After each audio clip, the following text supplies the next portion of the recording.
अब प्रभु कृपा करहु एहि भांति, सब तज भजन करहूं दिन राति। अब प्रभु कृपा करो एहि भांति, आए आए अब प्रभु कृपा करो एहि भांति, सब तज भजन करऊं दिन राति।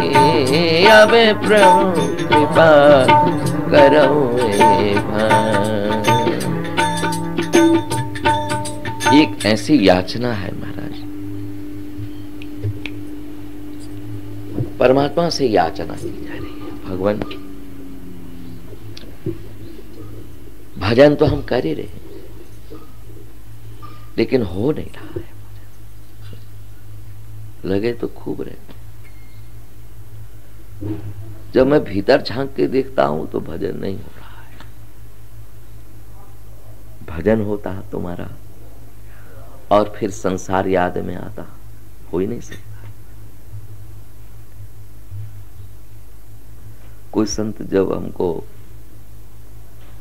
बहुत अच्छा लगने लगता है, उसे संत सारे अच्छे, पर जिसको हम भजन आनंदी देखते हैं अथवा गायन में अच्छा देखते हैं, तो मन तो चाहता है कि ये यहाँ रहे, लेकिन फिर सोचते हैं आसक्ति ही तो संसार का मूल है। निष्कर्ष है कि कहीं आसक्ति ना हो सिवाय भगवान से। टिकाव किसी का है नहीं हमारा, जिससे आसक्ति करो एक ना एक दिन तो होगा ही, चाहे हम उसे छोड़े या वो हमको छोड़े। जीवन के निष्कर्ष में ये बड़ा ही है प्रश्न। बुद्धिमान लोग अनासक्त योग का आश्रय ले लेते हैं। सहज में कोई आ गया है तो स्वागतम, चला जा रहा है तो स्वागतम, दोनों तरफ स्वागत देना है हमको। संत आता है तो स्वागत, आसन लगाओ, प्रसाद पाओ। और बहुत भी प्रिय लग गया है, मनवा बाबू कहता है यहाँ ये रहे, और उधर वो कह रहे हैं अच्छा तो हम चले, क्योंकि दिन पूरे हो गए, यहाँ आपका नियम समिति का है 3 दिन का, हम फिर भी 1 सप्ताह रह गए, कई महात्मा ऐसा कहे चले, तो हम कहते हैं भाई चलना तो पड़ेगा ही, हम भी चलते चले जा रहे हैं, ये नहीं कि नहीं चल रहे, तुम भी चल रहे हो, हम भी चलते चले जा रहे। ये थोड़ी कहेंगे हम यहाँ बैठे रहेंगे, दिख रहा है कि हम यहाँ बैठे, लेकिन भीतर है हम चले जा रहे हैं। क्यों? सिद्धांत कहता है सब चले जा रहे हैं, जो दिखे सो चालन हार। जब सब चले जा रहे हैं तो हम कैसे कह दे हम नहीं जा रहे। किसी की मृत्यु हो गई और वो आके रो रहा है, हमने कहा देखो तुम तो रो सकते हो, तुमको बाबा भी रो ले हमारे साथ, ये हमारे लिए बड़ी मुश्किल हो रही है। रोए तो तब जब अपना का कोई भरोसा हो जाए, काय को रो सकते। और उस संत की बात याद आती है हमारा, माले आवत देख कर कलियां करी पुकार, माली आवत देख कर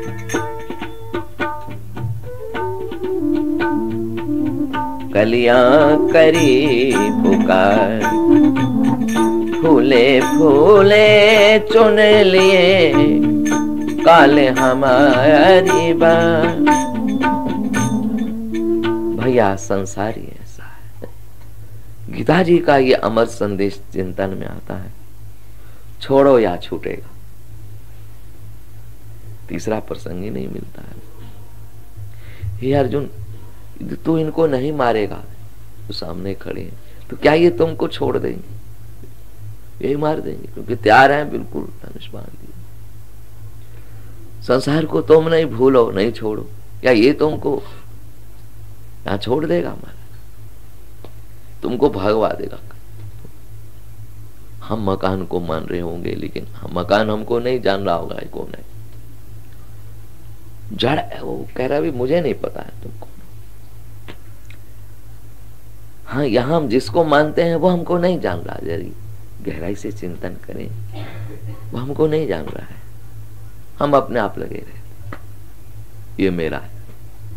उसने भी कभी कहा है कि तुम मेरे हो, कभी जमीन बोली कि तुम मेरे हो, कभी मकान तुम्हारा बोला है कि तुम मेरे हो, टीवी बोली कि तुम मेरे हो, फ्रिज बोला है कि तुम मेरे हो। हमें लगे रहते हैं ये मेरे, तो इससे मूर्खता का क्या परिचय हो। हम लगे रहते हैं ये मेरे हैं, और वो नहीं बोलते हैं कि तुम मेरे हो। नोटों को हम लगे रहते हैं ये मेरे हैं, वो नहीं आवाज लगाते कि तुम भी मेरे हो। शरीर छूट जाए तो वो नहीं रोते कि देखो हमारा मालिक चला गया जो कह रहा था मेरे। ऐसा विचित्र प्रसंग देखने में आ रहा है। कोई बिरला इसके भीतर उस प्रसंग को पकड़ता है जिसको श्री कृष्ण अनासक्त योग भूमि हमको दे रहे। आसक्ति ही एक बहुत बड़ा बंधन। बद्धो ही को आदि गुरु शंकराचार्य जी ने एक निष्कर्ष दिया प्रश्नोत्तरी में। जब प्रश्न आया शिष्य का, महाराज यहां बंधन बंधा हुआ कौन है? कह दिया यो विषयानुरागी, और कोई बंधन नहीं है यहां पर। विषय की जो अनुरक्ति है बस वही बात। कोई विषय जिसका चिंतन होने लगता है वही बंधन। बाकी क्या बंधन है यहां पर? हमसे पहले कितने आए, कितने और आएंगे, हमसे भी अधिक कर बढ़ चढ़ के आएंगे, हमसे भी अधिक बढ़ चढ़ के पहले रहे होंगे। ये भूमि कोई खाली थोड़ी है हमारा। इसका नाम तो वसुंधरा भी एक रखा हुआ, वसुंधरा। एक वसु तो वो जो रत्नों का नाम मिलता है हमारा, दूसरा वसु देवता मिलते हैं हमारे, तीसरा प्रसंग जुड़ा है रत्न, रत्नों से भरी हुई है भूमि। एक रत्न तो वो है हीरा मोती जवाहर, और खोज करने पर मिला ये संत महात्मा भी एक ऐसे रत्न है हमारा। जब से सृष्टि बनी ये भी अपने प्रकार के रत्न, बहुमूल्य। किसी संत का, यथार्थ कोई संत और सदगुरु है, यदि उसका कोई मूल्यांकन करना चाहे तो क्या हो सकता है? भगवान का कोई मूल्यांकन करना चाहे तो क्या कर पाएगा? ऐसी संत और सदगुरु का कोई मूल्यांकन करना चाहे कहां कर पाएगा? बड़ा कठिन है। इसलिए हमसे भी पूर्व ना जाने कितने बढ़ के आए होंगे, कितने और आएंगे, कितने अभी भी होंगे छिपे गुपे कहीं। क्या अंत है यहां पर प्रसंग पड़ा हुआ। इसलिए चिंतन करो अनासक्त योग का। सबसे अलग पड़े आनंद लो, रस लो। ये श्री गीता जी का अमर संदेश है हमारा। अमृत और कुछ नहीं है हमारा। ये जो अमृत का नाम मिलता है, संत और गुरु की वाणी अमृतमय है हमारा। इसको कोई पान कर ले तो अमृतास्ते भवन्ति, वो भी अमर हो गया। श्री कृष्ण अर्जुन से एक श्लोक में द्वितीय अध्याय गीता में कह रहे थे, यम ही न व्यथयन्ते ते पुरुषम पुरुषर्षभा सम दुख सुखम धीरम स्वमृत तत्पाय कल्पते। श्री कृष्ण के द्वारा ऐसा अमृत ज्ञान है, ज्ञान ही अमृत है। कौन सा ज्ञान? आत्मा का ज्ञान। यही अमर कर देता है जीवात्मा। जन्म मरणा धर्म से छुड़ाने वाला वो ज्ञान है आत्मा का। न जायते म्रियते व कदाचिन न भूत्वा भविता व न भूया जो नित्या शाश्वतोयम पुराणो न हन्यते हन्यमाने शरीरे। श्री कृष्ण कह रहे हैं वेदा विनाशिनम नित्यम यैनम अजम अव्ययम कथम सपुरुषा पार्थ कम घातते अंतिकम। जिन्होंने इसको जान लिया है अमर है आत्मा, उसे ही संबंध बांध करके वो भी अमर हो गए। कौन किसको फिर मारता है, कौन किसको मरवाता है, कौन किससे मरता है, ये सब प्रसंग ऐसे रह जाते हैं। ये अप्रासंगिक प्रसंग है महाराज। गरीबी है जीवन की तो कहते तुम्हारा अप्रासंगिक प्रसंग है। धनाढ़ता है जीवन में तो तुम्हारा अप्रासंगिक प्रसंग है, उसको इतना महत्व मत दो। क्यों? आज जो अपने को करोड़पति मानता है, एक क्षण पड़ा है जीवन के विराम का, अंतिम आंख बंद होने के बाद क्या पता उसका कर्म किसी ऐसे दारिद्र घर में ले जाता है, रोटी भी खाने को नहीं मिले उसको, तो फिर क्या अस्तित्व है? श्री कृष्ण इस सारे प्रसंग को अप्रासंगिक मान करके और कह रहे हैं ना आसतो विद्यते भावो, इसकी परिभाषा दे रहे। हे अर्जुन, आसत का तो कोई अस्तित्व ही नहीं है। ये जो संत बनना है, महंत बनना है, ब्रह्मचारी राजवान प्रस्ती, कितने इसका महत्व क्या तुम मानते हो? अस्तित्व क्या है? तो बाहर के उपकरण है, सिर्फ परे प्रसंग पड़ा है। सत्य ये नहीं है। सत्य की खोज का एक साधन है हमारा। संत बन जाना, वानप्रस्थ में चले जाना, ब्रह्मचारी हो जाना, सन्यासी हो जाना, मुंडी हो जाना, रुंडी हो जाना, ये सब क्या है? कहते एक साधन है। अपने अपने चैन मनवा बाबू करता रहता है, ऐसा कर ले तो उससे मिलेंगे। सत्य तो बहुत बड़ा आवाहन कर रहा है जीवात्मा को, चले आओ मेरी और चले आओ। हम अनेक अनेक स्वांग तो बनाते रह जाते हैं, लेकिन सत्य की पुकार पर हम सत्य की ओर जाना हमारा बड़ा मुश्किल हो गया। श्री कृष्ण कह रहे हैं उभय और दृष्टवंतस्तन्नो तत्वदर्शी में। असत का कोई अस्तित्व नहीं और सत्य अपने स्थान से तत्व नहीं होता है, उसका अभाव कभी नहीं। सत्य सत्य ही है, लेकिन दोनों की समीक्षा तत्वदर्शी भी तत्वदर्शी जानते हैं। तत्वदर्शी कौन है? कहते खोजने पर भी नहीं मिलते, इनका सहज प्रसंग जुड़ता है जीवन, और फिर सारी वृत्तियां एक साथ उसको स्वीकार करने में लगती हैं। क्यों? सत्य सत्य से कुछ चूक नहीं सकता है, उसको स्वीकार करने में लगता है।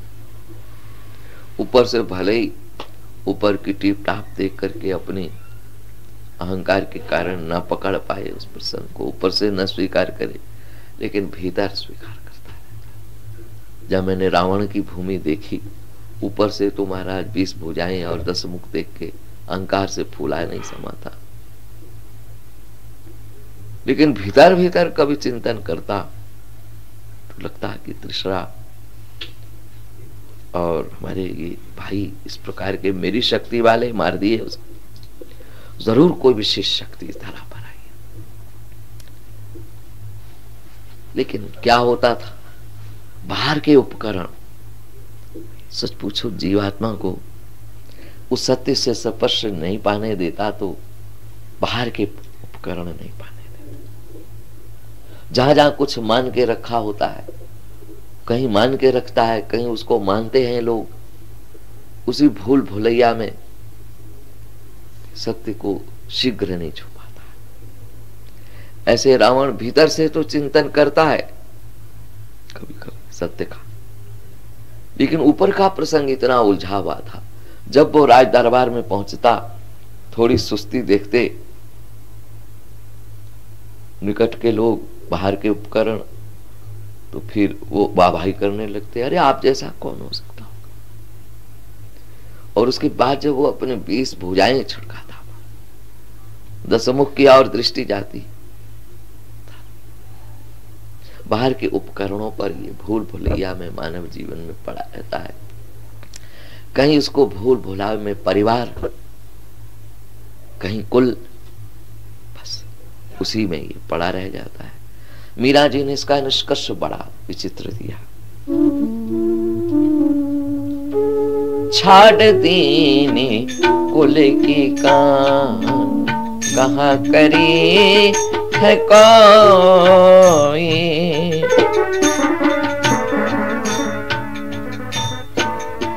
छाड़ दीने कुल की कान, निरीक्षण कर लिया अच्छी तरह।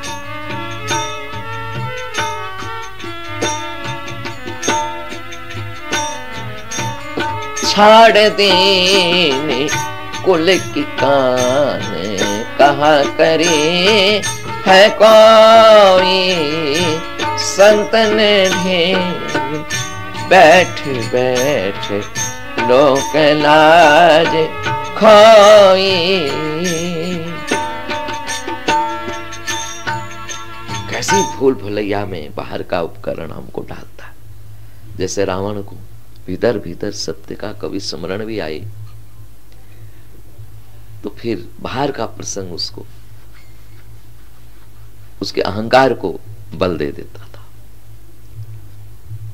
ऐसे भी बड़े से बड़ा महात्मा देखा मैंने, उसको बाहर का उपकरण अहंकार से सत्य नहीं छूने दे रहा है। अनेक शिष्य, बहुत सी जमीन जायदाद, बहुत से आश्रम,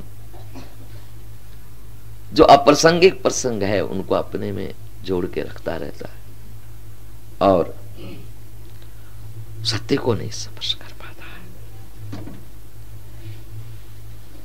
सत्य कहां पड़ा? मानो वो सत्य परमात्मा जीव आत्माओं को पुकारता रहता है, चले आओ मेरी ओर। लेकिन नहीं, कंस भी चिंतन करता है लेकिन बाहर की आवाजें समझने नहीं देती हमारे। सभी का यह हाल है हमारे, बाहर की आवाजें उस सत्य को नहीं समझने देती। डैडी जी, मम्मी जी, चाचा जी, ताया जी, मामा जी, बस सारा जीवन गुजरता है उन धनियों में, या अपने को कुछ मान मान के रखता है, फिर रह जाता है, सत्य को स्पर्श नहीं कर पाता। इधर महात्माओं में देखो तो मंडलेश्वर जी, जगत गुरु जी, स्वामी जी, ब्रह्मचारी जी, अनंत अनंत ध्वनि सत्य को नहीं छूने देती, क्योंकि सारी उपाधियों से वो परे है, प्रसंग एक प्रसंग है। इन पर यदि कोई पड़ा रहा तो भी उस सत्य तत्व को स्पर्श नहीं कर पाया हमारा। इसीलिए श्रुतियों ने इस पथ को दुर्गम बताया। दुर्गम पथस्तत् कवियो बदन्ति, वेद के जानने वालों ने इस पथ को बड़ा कठिन बताया है। बिना सावधानी के कोई ब्रह्मचारी उस सत्य को समझ पाया हो, बड़ा मुश्किल है। बिना सावधानी के कोई सन्यासी उसको छू पाया हो, बड़ा कठिन। बिना सावधानी के कोई वैष्णव उसको पकड़ पाया हो, बड़ा कठिन। जब 3 गुण का बंधन बताया तो अर्जुन मुख भाषा में प्रश्न कर रहा है, महाराज तमोगुण और रजोगुण तो बंधन देता ही है, क्या सत्वगुण भी बंधन? कहते हाँ, सत्वगुण भी बंधन देता है। कैसे देता है? कहते सत्व गुण में जो पहुंचता है और यदि उसको अपनी श्रेष्ठता का अहंकार हो गया ना, तो दूसरे के प्रति हे दृष्टि से देखेगा, वो भी उसका बंधन बन गया।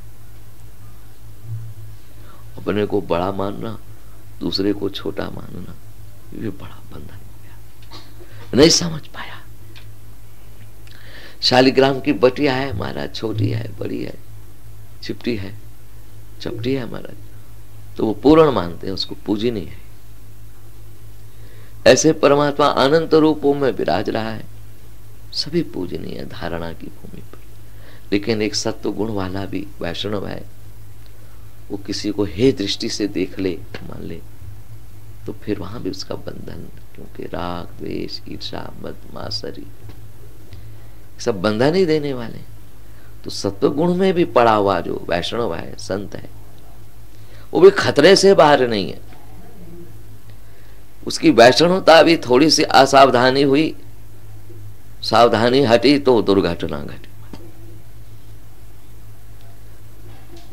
वैष्णव भी सावधान रहे, थोड़ी सी असावधानी में वैष्णव भी बंधन में पड़ा, थोड़ी सी असावधानी में ब्रह्मचारी भी बंधन में पड़ा।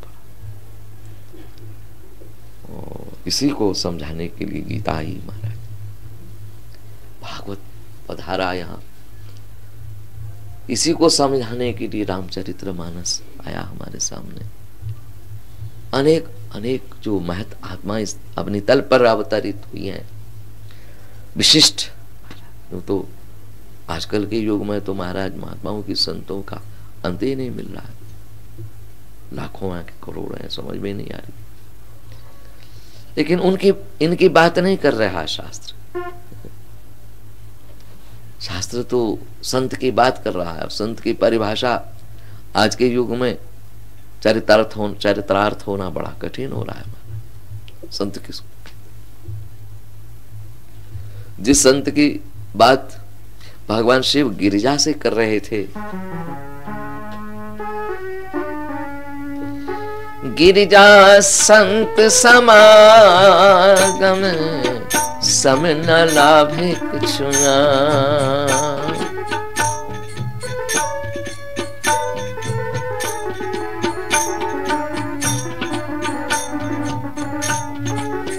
गिरिजा संत समागम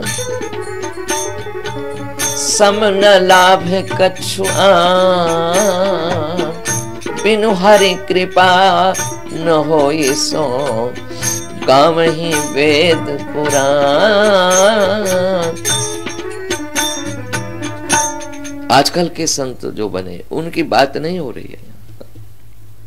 आजकल की तो भूमि महाराज, कभी हम गुफाओं में रहते थे सन 62-63 में, महात्माओं से मिलन होता गुफाओं के। तो पूछो भाई स्वामी जी आप कैसे यहाँ पधारे? हमारी जिज्ञासा बाल्यकाल से संत के लिए बनी रही। तो महाराज अपने गाथा गाते, कारण प्रस्तुत करते क्यों हम यहाँ आए गुफा। भाई से झगड़ा हो गया, उन्होंने कहा तेरी संपत्ति, चल हम चलते। हम चले आए। हम सोच रहे थे वो आएगा मुझे ले जाएगा मना करके, लेकिन वो नालायक लोभ के वशीभूत होकर मेरी संपत्ति हड़प गया, मुझे मनाने नहीं आया, इसलिए मैं यहाँ बैठा रह गया। फिर ये संत की भूमि थोड़ी हुई, पत्नी से लड़ाई हो गई। चलो हम देखते हैं, बाहर रहेंगे, अब देखा जाए। अब वो नहीं आई मनाने के लिए, सारे अहंकार के धुरे पर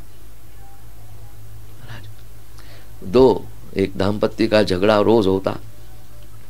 महाराज उनकी सास ससुर आकर कहते महाराज ये झगड़ा बड़ा विचित्र करते हैं, इनको आप समझाइए बुझाइए। तो कारण ढूंढने को मिला महाराज झगड़ा क्यों होता है। पति की तनख्वाह 10,000 है और पत्नी की तनख्वाह 6,000 है, इसलिए वो पति को पति ही नहीं मानती। वो अपने अहंकार में मैं तेरे से कुछ कम हूं, तेरे लिए पानी का गिलास लाऊं, अपने आप क्यों नहीं उठाता। दोनों तरफ अहंकार टकरा रहा है। वो अपने को पति मान के सेवा चाह रहा है और वो अपना ज्यादा तनख्वाह मानकर अपनी सेवा करने को तैयार नहीं है कि मैं काहे को जिया जरूर करूं।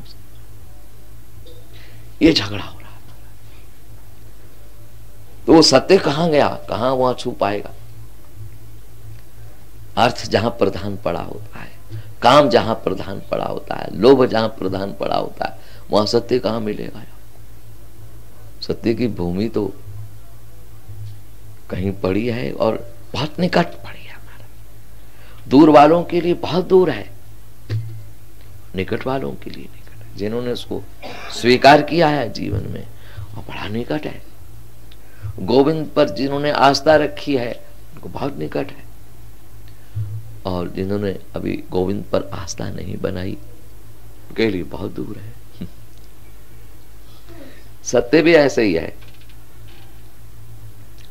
केवल साधक इतना ही चिंतन कर ले और कोई साधना ना बने हमसे, एक ही चिंतन हो जाए कि परमात्मा सर्व और व्याप रहा है, मुझे देख रहा है।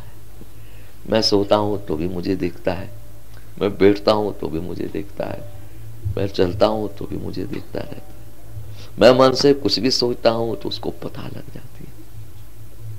इतनी भी निष्ठा हो जाए भगवान पर, और कोई साधना ना बने, हाथ में माला लेके हम न फेर सके, तिलक छाप ना लगा सके, तीर्थों में ना घूम सके, इतना भी निष्ठा हो जाए कि मुझे हर दशा में वो देख रहा है। पिछले वर्ष की घटना है महाराज, ठंड के दिनों में यहाँ कंबल बढ़ते हैं, स्वेटरें बढ़ती हैं, सैकड़ों भी नहीं, हजार तादाद में, 2-2, 3-3 हजार। उस समय महात्मा खूब लाइनें लगाते हैं। 136 किस्म के आइटम है, किस्म के सामान है हमारे यहाँ रखे। हर नंबर का बूट है, जूता है, चप्पल जैसा भी चाहता है, फोल्डिंग भी है, दूसरा भी है, हाथ की घड़ी है। जो हमारे मन में आया, हमने आज तक घड़ी नहीं बांधी लेकिन संतों के लिए रखी। संत हमको बहुत प्रिय लगते हैं, क्योंकि बाल्यकाल में ही हमारी माँ हमको संतों के पास ही ले जाती रहती थी। संतों के प्रति हमारी ऐसी आस्था रही कि जो कुछ हमको प्राप्त हुआ है संत कृपा से हुआ है। तो हम अब बैठ के 4 वर्ष हो गए क्षेत्र संन्यास लेके, कहीं जाना नहीं, आना नहीं। पहले तो हम तीर्थों पर सेवा करते थे, करवाते थे भक्तों से, इस महात्मा को ये दो, इस महात्मा को ये दो, इस महात्मा को ये। अब बैठ गए हैं तो हम यहाँ बैठ करके मजा तब आएगा संतों की सेवा में लग जाए। क्यों? हमको लगता है हम भजन नहीं कर पाते उतना जितना होना चाहिए। तो जो भजनानंदी आई यहाँ पर, उनकी सेवा हो जाए और वो भजन करेंगे तो कमीशन हमको जरूर मिलेगी। इस लोभ से हम यहाँ लगे रहे। तो गत वर्ष शीत लहर में महात्मा बहुत आए महाराज, महात्मा तो नहीं कह सकते, महात्मा तो कम ही आए होंगे, रमते राम बहुत आए महाराज, बड़ा तंग किया। उसमें अभी दंडी स्वामी 4 आए महाराज। हमने सुना है आप कंबल बांट रहे, हमने कहा सच बात ये है, बैठो हमारे पास। सत्य जो होता है वो छूता है महाराज। हमने कहा बांट नहीं रहे हैं, ऐसे कोई सेठ साहूकार हम नहीं कि बांटेंगे हम कुछ। हमारे तो अपने लिए भी समस्या है, कपड़ा भी कोई पहना दे तो पहना दे। हम तो तुम्हारी तरह भिक्षुक है, एक संकल्प कर रखा है और कुछ नहीं हो पाएगा, तुम लोगों के लिए भिक्षा मांग मांग के तुम्हारे लिए व्यवस्था करेंगे भजनानंदियों के लिए। बट नहीं रहा है सामान, हमने कहा तुम लोगों की आवश्यकता के अनुसार सामान रखा है, जिसको जो आवश्यकता है साधना में ले जाओ। अगर तुमको आवश्यकता है तो जरूर लो, नहीं है तो काहे को लो, क्योंकि हम बांट तो नहीं रहे, सेठ तो है नहीं कि बांट रहे हैं।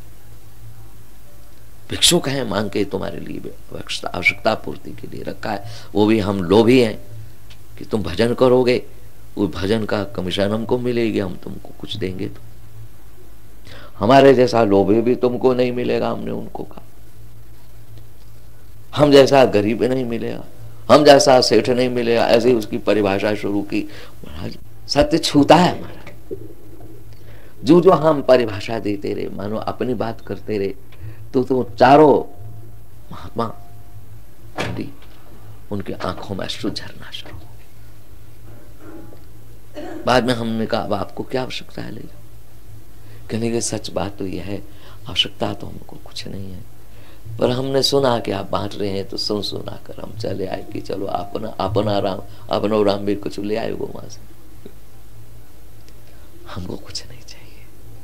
जब सत्य छूता है तो कुछ नहीं चाहिए। यहाँ सत्य क्या करता है, त्याग की भूमि पर ले चलता है, और असत्य क्या करता है, भोग की भूमि पर। सत्य छूने पर जब त्याग की भूमि पर पदार्पण होता है, श्री कृष्ण सिद्धांत में कह रहे थे त्यागा शांति अनंतरम। हे अर्जुन, त्याग के भीतर शांति छिपी हुई है। शांति किसी कपड़े में नहीं, कुटिया में नहीं। हम लोग पड़े वहां आश्रम बना, ये बना, वो बना, लेकिन हमने इसको नहीं मान रखा है कि ये शांति देने वाला। क्यों? जिन्होंने बनाया है महाराज वही अशांत थे, अशांत है। जिन्होंने पैसा दिया महाराज वो अशांत है। अशांत का पैसा आया हुआ किसको शांति दे पाएगा बिल्डिंग में? हम कैसे मान लें कि यहाँ शांति मिलेगी? यहाँ शांति मिलेगी, यहाँ तो अशांति घूम रही। शांति तो महाराज भजन में पड़ी।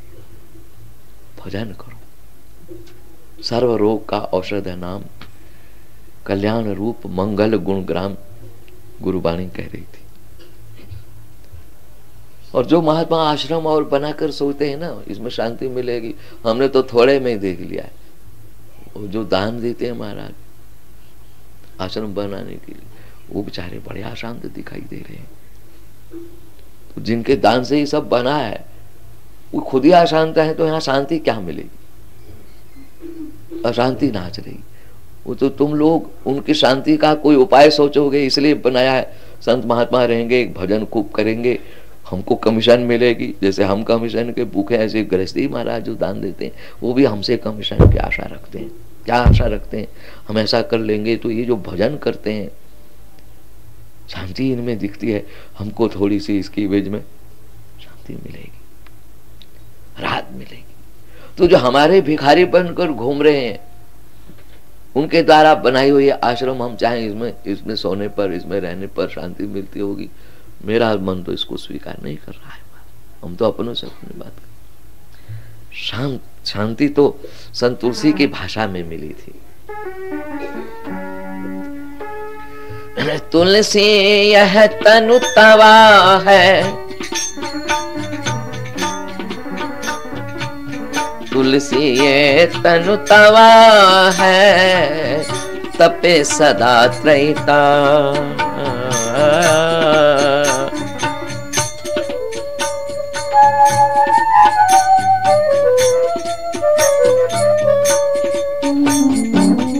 तुलसी ये तनु तवा है, तपे सदा त्रैता। शांत होई जब शांति पदे, पावे राम प्रताप। तन तवा है हमारा, दिन रात त्रैताप से तपता है। शांत कैसे होगा? कहते शांति पद। शांति पद क्या है? श्री कृष्ण ने गीता जी के 2वें अध्याय में शांति पद की परिभाषा दी थी। विहाय कामान या सर्वान पुमाश्रित निष्प्रिया, निर्ममो निरहंकारा, सशांतिम अधिगच्छति। ये कह दिया श्री कृष्ण। तो क्या ये बिल्डिंगें, ये आश्रम शांति देने वाले, ये कपड़ा शांति देने वाला है? नहीं। थोड़ी थोड़ी बात पर ये सन्यासी लड़ना शुरू कर देते। कपड़ा शांति देता तो इनको शांति मिली होती। हम तो खूब खोज में लगे रहे महाराज। 32 वर्ष वृंदावन में घूमते रहे, वर्ष में 2 महीना 1.5 महीना वहीं चलता।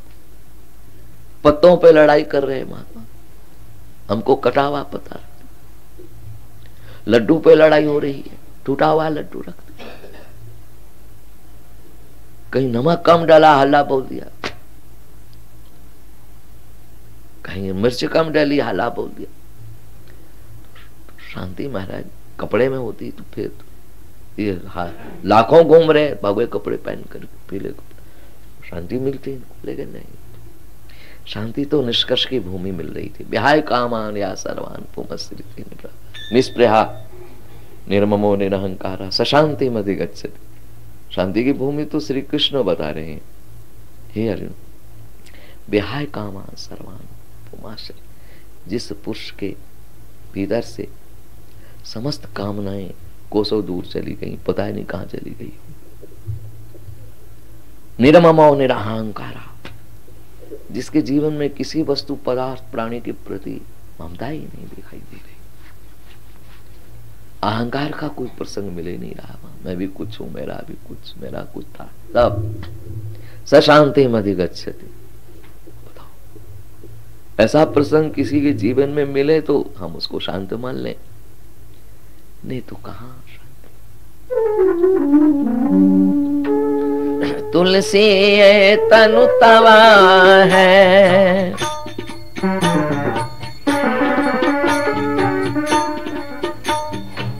तुलसी तनु तवा है, तपे सदा त्रैता, शांत होई जब शांति पद पावे राम प्रताप, शांत होई जब शांत पद पावे राम प्रताप। भगवत कृपा हो और किसी को संतोष की भूमि पर बिठा दे, उसको तो शांति मिल जाए। अब जिसको संतोष ही नहीं मिलता है, कितना खा ले संतोष। एक महात्मा शरीर छोड़े सन्यासी तो महाराज 30 कंबल मिले उसकी कुटिया में, 20 हाथ पहुंचने वाले तौलिया मिले, तमाम बर्तन मिले, कहीं से कटोरी मिली, कहीं से। वो तो महाराज कोई आचार्य बना रहा, महापंडित बना रहा, कोई महात्मा थोड़ी था वो। जैसे महापंडित होते हैं मुर्दे के कफन उतारने वाले महाराज, कपड़े उतारने वाले, तो उस महात्मा को क्या कहा जाए महाराज। आवश्यकता से अधिक जिसने संग्रह करके रखा है उसको मतलब उसको शांति है, संतोष मिला ही नहीं है। आवश्यकता का चिंतन कर ले तो संतोष आ जाए, और इच्छाओं पे चले जाओ तो महाराज संतोष मिलता ही नहीं। मुझे कितनी आवश्यकता है जीवन में, उसी पे चिंतन हो जाए तो संतोष आ जाए। पल की खबर नहीं सामान 100 वर्ष का, और इच्छाओं पर चले जाओ तो महाराज संतोष की सांस ही नहीं मिलती। इसलिए शांत हो जब शांति पद पावे राम प्रताप। समय हो गया, अब हम शालिग्राम भगवान की प्रतीक्षा करें।